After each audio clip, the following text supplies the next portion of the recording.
আমি আগে দেখাই আমি কোথায় আছি। এটা হলো টাঙ্কির ভিতরের অবস্থা। এই দেখেন পানি নাড়া দিই, কি পরিমাণ ময়লা পানি ট্যাঙ্কের ভিতরে। এই পানি পান করলে যে পরিমাণ আয়রন এবং জীবাণু, মানুষ বড় ধরনের রোগে আক্রান্ত হবে, অসুস্থ হয়ে যাবে। আমি মাঝে মধ্যে আমার ট্যাঙ্কি পরিষ্কার করি, হয়তো বা ভিডিও করা হয় না, আজকে ভাবলাম আপনাদের দেখাই। যারা ট্যাঙ্কির পানি পান করেন, এত পরিমাণ ময়লা জমে এর নিচে, দেখলে হয়তো এই পানি আপনি পান করবেন না কিংবা ব্যবহার করবেন না।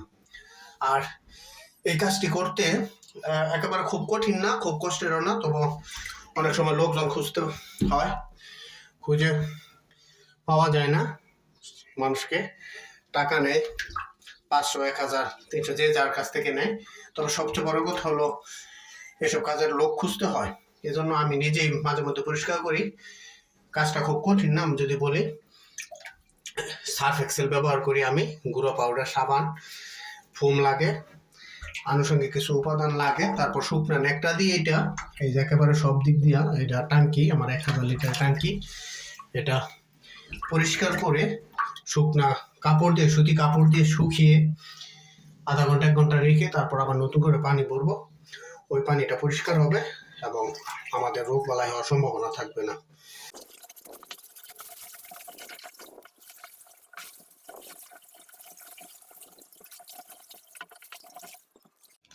বন্ধুরা, ট্যাঙ্কিটি পরিষ্কার করতে আমি যা যা ব্যবহার করতেছি, এই যে রিন্ড সাবান, যেটা আমরা কাপড় ধোয়ার কাজে ব্যবহার করি এটা, তারপর এই যে ব্রাশ, এই যে ব্রাশটা লাগবে এটা ঘষার জন্য, ভালো করে ঘষার জন্য লাগবে।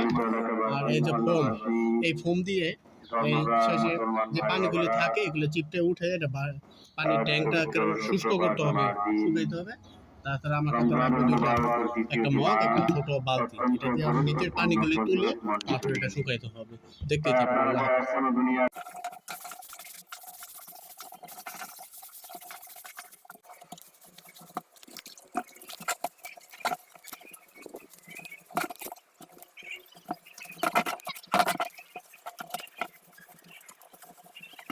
পরিষ্কার করা শেষ। এর ভিতরে কত পরিষ্কার হয়েছে, কত পরিষ্কার হয়েছে। নিজের কাজ নিজে খুব ভালোভাবে করাই ভালো।